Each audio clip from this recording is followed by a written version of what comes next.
Alors, dans la vidéo précédente, je vous ai expliqué les principes généraux sur la pension alimentaire et le partage des frais. Maintenant, on va voir ensemble comment faire en sorte que vous trouviez un juste montant pour vous deux de pension alimentaire ou de partage des frais. Alors, pour ça, vous avez comme ressource un tableur Excel. Ce tableur Excel a 4 feuillets. Dans le premier feuillet, il s'agit de voir pour vous cette question des ressources. Donc de rentrer dedans, quelles sont vos ressources mensuelles? Combien vous avez de revenus avant impôt? Donc vous prenez vraiment sur votre avis fiscal ou de déclaration de revenus ce que vous déclarez. Est-ce que vous recevez par ailleurs en prestations familiales, en revenus fonciers, revenus mobiliers? Tout ce que vous avez comme revenu, vous le rentrez là-dedans. Vous indiquez également les pensions alimentaires que vous recevez. Mais s'il vous plaît, là, pour les pensions alimentaires, il s'agit de celles que vous recevriez pour d'autres enfants que que les enfants pour lesquels on veut faire ce calcul, là, maintenant. Donc, si jamais vous êtes séparé d'un autre parent d'enfant et que pour cet enfant, vous recevez une pension, vous l'indiquez.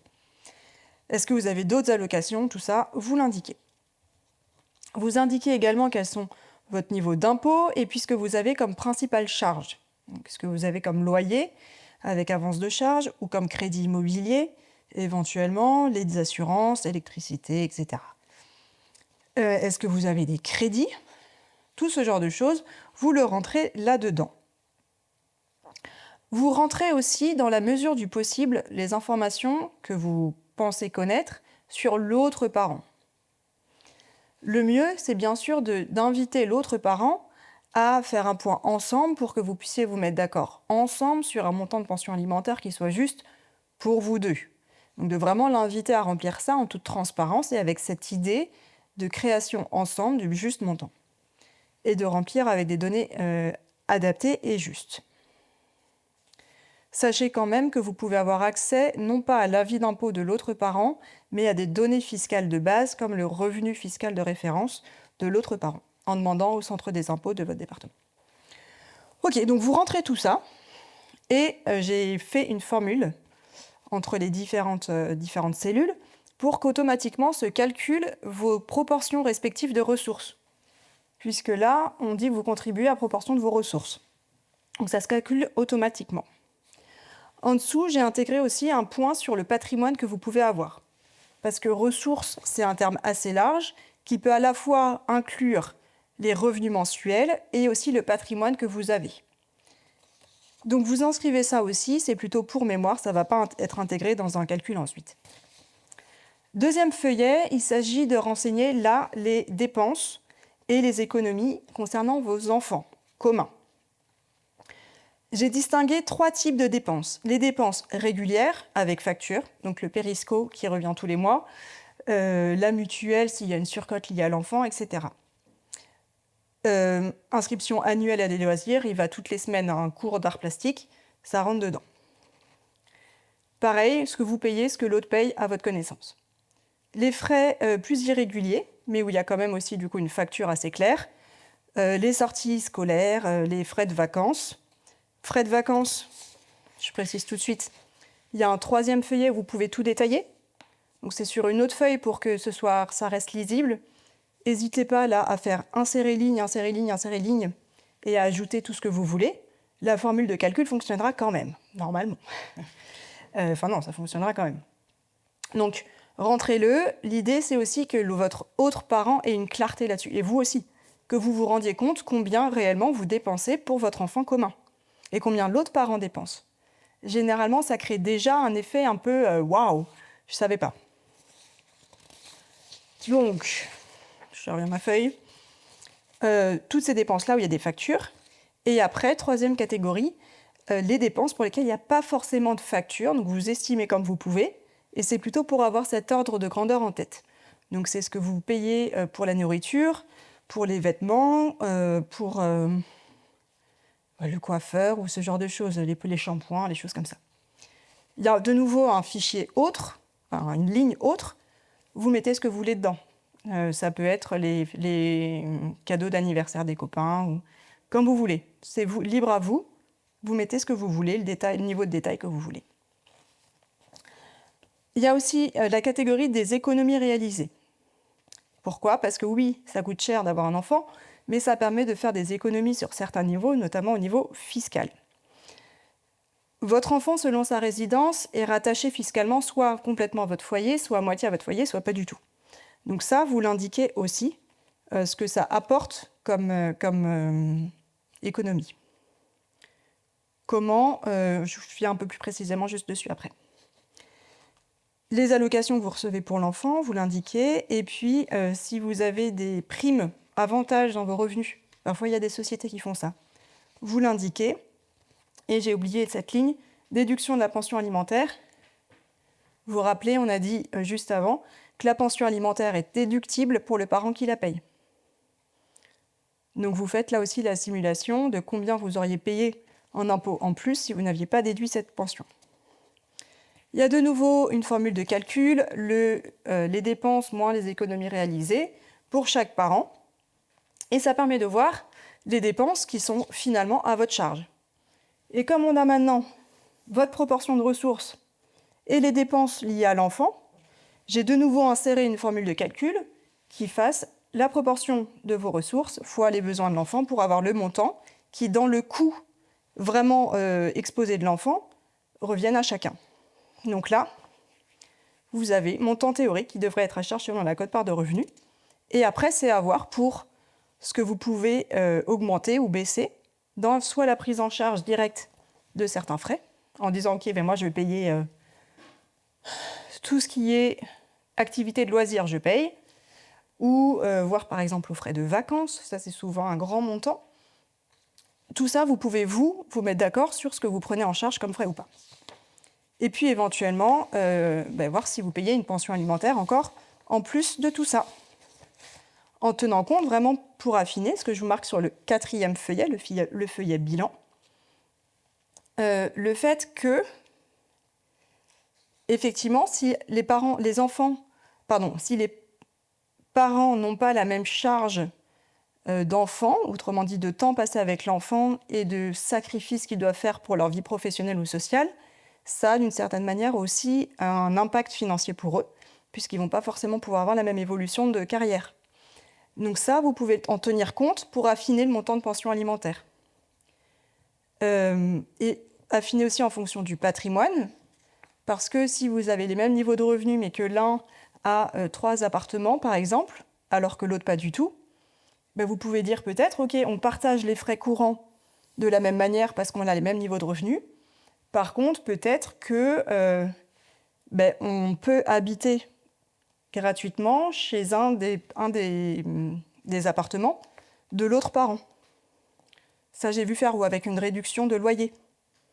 Donc les parents se sont mis d'accord sur le fait que la maman et l'enfant habitaient pour un loyer modéré chez le papa et qui partageaient les frais pour le reste à proportion des revenus.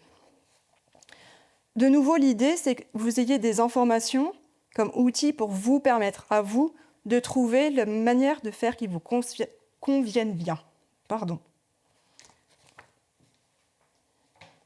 Une fois que vous avez rempli ce tableau, vous pouvez déjà vraiment regarder très concrètement. Ça, c'est des frais, on partage à telle proportion. Quand on regarde les proportions de ressources, vous avez la quote-part qui se calcule automatiquement. Si on est à 50-50, tous les frais, on partage à 50-50. Ou à 30-70, on partage à 30-70. Comment faire le partage des frais? 2 grandes méthodes. Première méthode, c'est de dire que un parent paye et l'autre parent rembourse. Si je l'ai mis là.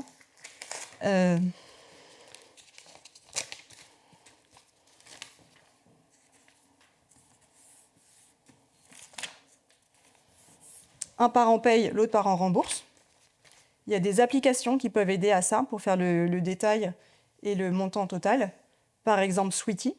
Et vous avez un code pour avoir 10% de réduction. Non, pour avoir 3 mois gratuits sur l'application. Une autre possibilité, c'est de faire un compte commun avec 2 cartes que vous alimentez à proportion de vos ressources. Donc de dire, tout ce qui concerne l'enfant, c'est payé par ce compte et j'alimente, si on dit 50-50, chacun met 500 € par mois sur le compte. Ça devrait suffire normalement. Ou on est à 35,70, non, ça marche pas. On est à 40,60. Eh bien, moi, je vais mettre 200 € et l'autre parent va mettre 300 € pour la proportion. Je le note.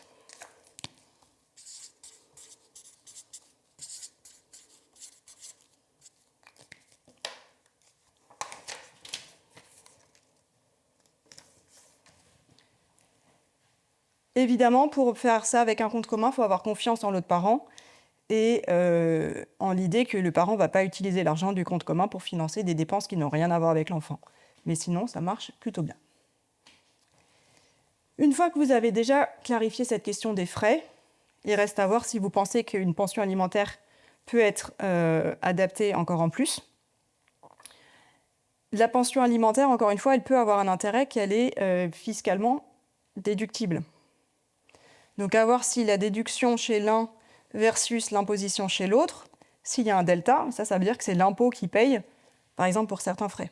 Donc vous pourriez dire que certains frais sont payés aussi à titre de pension alimentaire. Si vous avez du mal à me suivre, prenez rendez-vous pour avoir un conseil personnalisé pour voir tout ça avec vous. Pension alimentaire, elle peut être payée aussi dans les cas où il y a une résidence alternée. Avec cette idée que vous devez, pour que l'enfant puisse avoir des bonnes conditions de vie chez les deux parents. Et dans ce cas, il n'y aura pas forcément un partage des frais sur tous les points parce que chaque parent va exposer des frais, notamment d'habillement, etc., d'alimentation, de logement. Mais il y aura peut-être une pension alimentaire pour compenser certains... que proportionnellement, ça représente plus d'argent d'assurer les mêmes besoins si on gagne moins d'argent que si on en gagne plus. Une fois que vous avez essayé d'avancer là-dessus, vous pouvez aussi voir pour mettre vos montants ou les montants de revenus du parent dont vous pensez qu'il devrait payer une pension sur le simulateur de service public. Vous avez le lien dans le document ressources, vous rentrez les montants dedans et vous voyez ce que ça vous donne, à titre indicatif. Vous voyez ce que vous en faites ou pas, mais ça vous donne déjà quand même une sorte de balise. Autre chose que vous pouvez faire, c'est vous pouvez consulter le calculateur qui a été fait par d'autres avocates, Maître Régent et Maître Coz, sur le site régentavocat.fr/calculateur de pension alimentaire. Là, il y a aussi un tableur Excel et il y aura un résultat, mais vous ne voyez pas les formules Excel. Vous ne voyez pas les formules Excel de calcul pour arriver au résultat.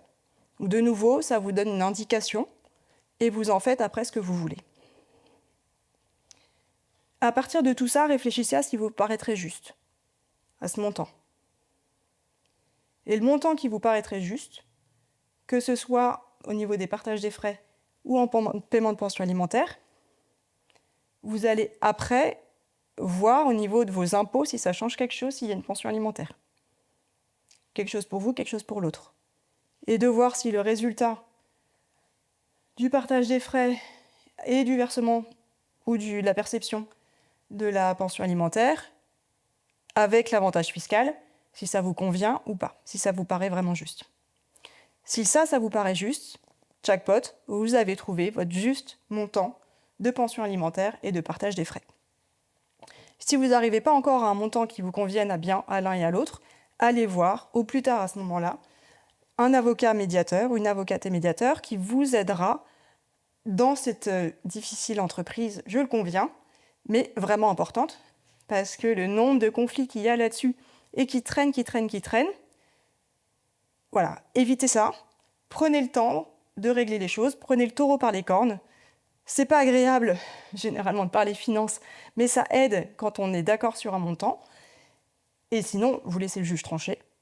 Le juge sortira un chiffre de son chapeau. Très probablement que vous serez tous les deux mécontents, mais au moins vous aurez un chiffre. C'est aussi une solution. Mais a priori, si vous écoutez cette formation, c'est que vous voulez vous-même décider.